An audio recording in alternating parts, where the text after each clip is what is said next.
Welcome to Sittin' In. I'm Doug Cox. With me today from Vancouver is luthier and amazing musician, Mr. Michael Dunn. Welcome to the show, Michael. Thank you. Thanks for taking the trip over here.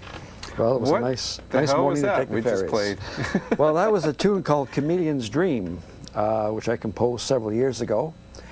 And it was inspired by the Madagascar chameleon, which is an animal which can see in two directions at once. He has individually swiveling eyes, and he can see forward and backward. And I wondered what kind of a dream a guy who could see in both directions at once could conjure up. And so I came up with this piece. It's in seven bars and 6 beats, and it was also inspired by this instrument, which is called a Kabassy.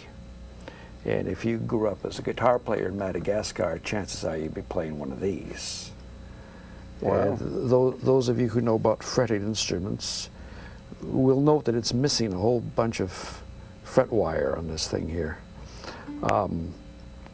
There's a lot of it's not fretted. There's just spaces between, the spaces missing, and they kind of developed this fretting system, and I'm not entirely sure how it came about, but it looked like an interesting instrument when I first saw one, so I wanted to have one. So one of my few luxuries in life is that if I want a string instrument, I can probably build Right. it. Now, is this the only instrument that you know of that has this kind of a fretting system?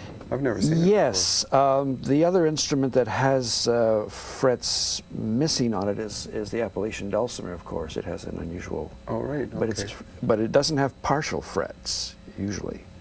But I've never seen anything quite like this. And so it makes for some very interesting chordal. And it's really used as a chordal instrument for their music. And so it's as if they took all the frets out and eliminated all the wrong notes. But if... There's no such thing, is there? Is wrong notes? No, there's inappropriate choices, but no wrong notes. So you've been building guitars for quite a while. About 30 years. And you used to yeah. teach a course in Vancouver. That's right. I taught for 8 years. Where was your course taught at? It was taught at a community college called Douglas College. Oh, okay.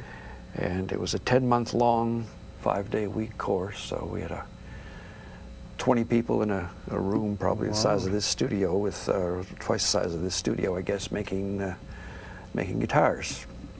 It was a lot of fun. It was an interesting course, and there were some interesting people to get to know and to get to work with. So most of the people that build guitars now here on the West Coast have probably felt the touch of your inspiration. Well, I don't know about most of them, but a number of them have, for sure. Yeah. Yeah, the course went on for 8 years, so they're scattered all over, but there's a number of them. There's people here in Victoria and a lot in Vancouver and some in the interior. And when you learned to build guitars, there were no schools or videos or anything like that. How did you? No, there was certainly no schools, and I'm not even entirely sure the video had been invented yet when I learned how to make guitars.